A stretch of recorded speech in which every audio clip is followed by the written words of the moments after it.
So they were the guys: Johnny Finch, Steve Wright, Richie Wilcox, Jane Hewland, and myself, and lots of other researchers. And we had a guy, Drogo Mitchie, who was the guy in charge of making all those amazing sets. He was our art director. What an incredibly talented guy.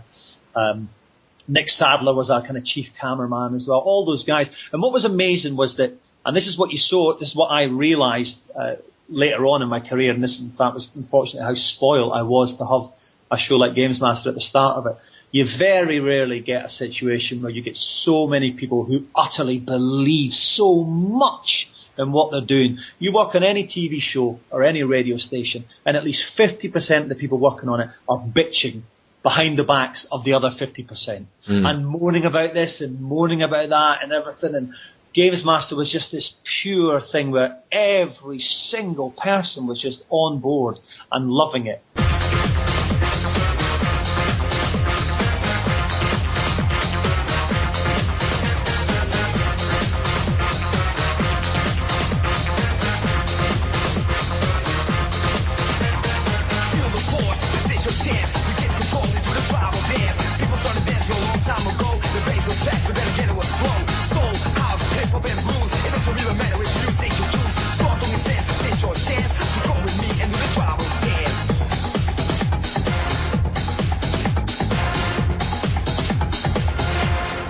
What do you think was the best magazine? I was thinking about that the other day. Yeah. I was trying to second guess questions you would ask me. I thought, Well, we haven't asked about GamesMaster magazine, but it's still going. I'd say GamesMaster magazine was the best.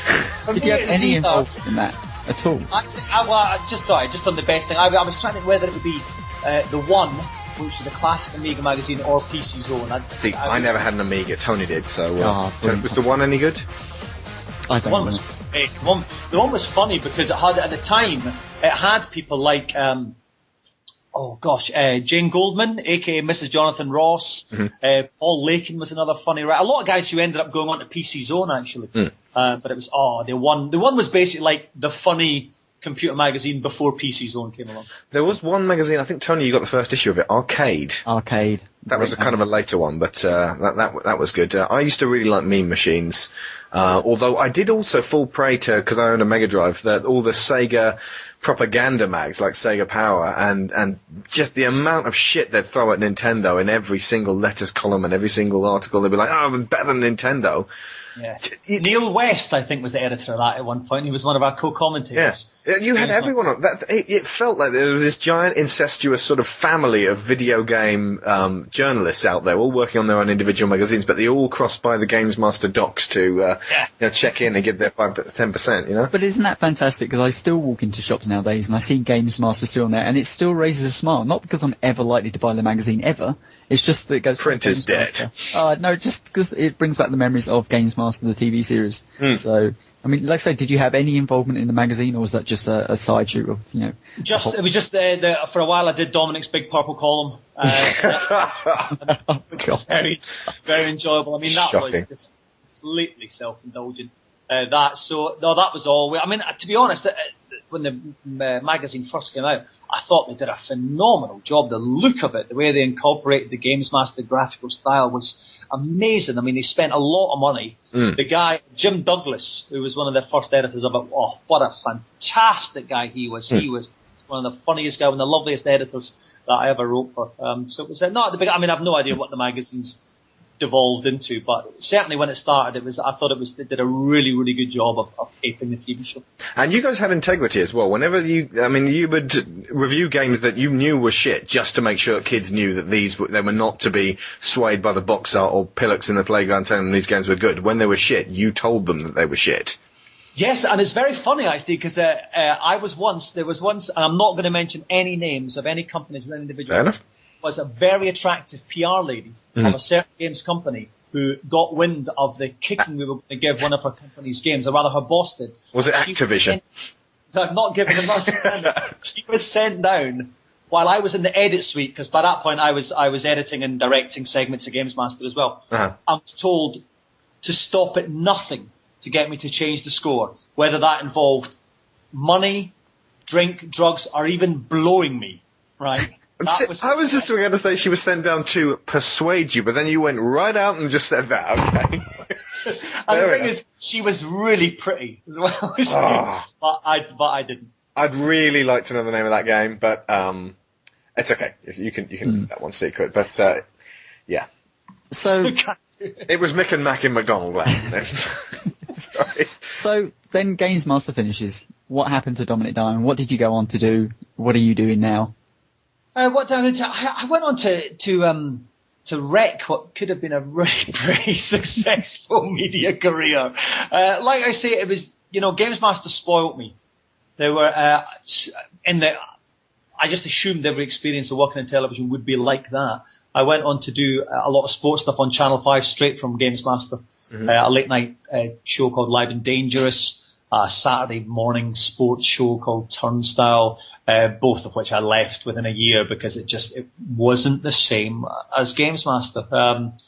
I had my own. Luckily, I managed to inveigle myself in the BBC. I was doing a lot of radio stuff on Radio 5, and I started my own production company and was making shows for them and shows for a wee channel called BBC Choice. It then became BBC 3. But again, it wasn't the same. And I got into that kind of habit of if I didn't like something, I would tell people that were way too important just to fuck themselves. Which really just don't do, kids. Don't ever do that. I felt like saying, well, it worked with McDonald's, The big guys. It worked with the guy from the temp agency before GamesMaster. Yes, exactly. So this is the problem. So then I had a slight bit of a breakdown, and I went to the Lake District, and then it made it worse. And then I went up to Scotland for a few years. And do you know what was amazing when I went up to Scotland? I started doing TV stuff up there again, and then I finally got the dream job that I always wanted my whole life, which is I've always loved music. Music has always been my absolute number one thing, which is why in the middle of doing a video games column for Smash Hits, it was all about Manic Street Preachers.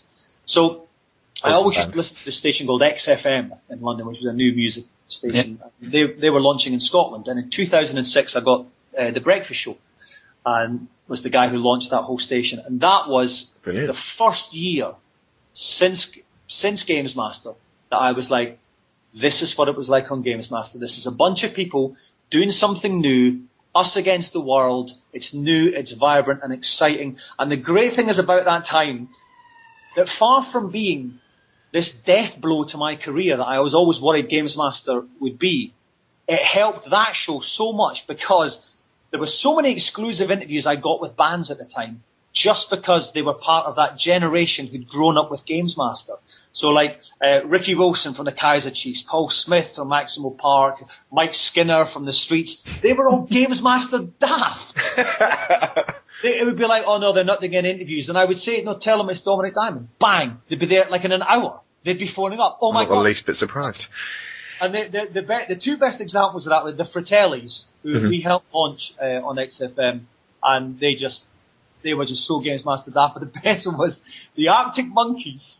The biggest band and biggest new band in Britain in 2006. They came up and they were playing the Carling Academy in Glasgow. I think it was part of the NME tour.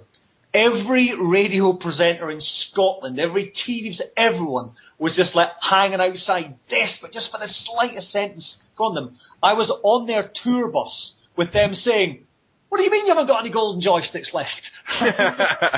And it was just because of GamesMaster. And I could not, and that was I had such an amazing time on that show for a year and a half before, unfortunately, a suit took over who was a tosser and that ended. But the most amazing year and a half, which would not have been so amazing had it not been for GamesMaster all that time ago. Did I hear you right before? So you have a book coming out?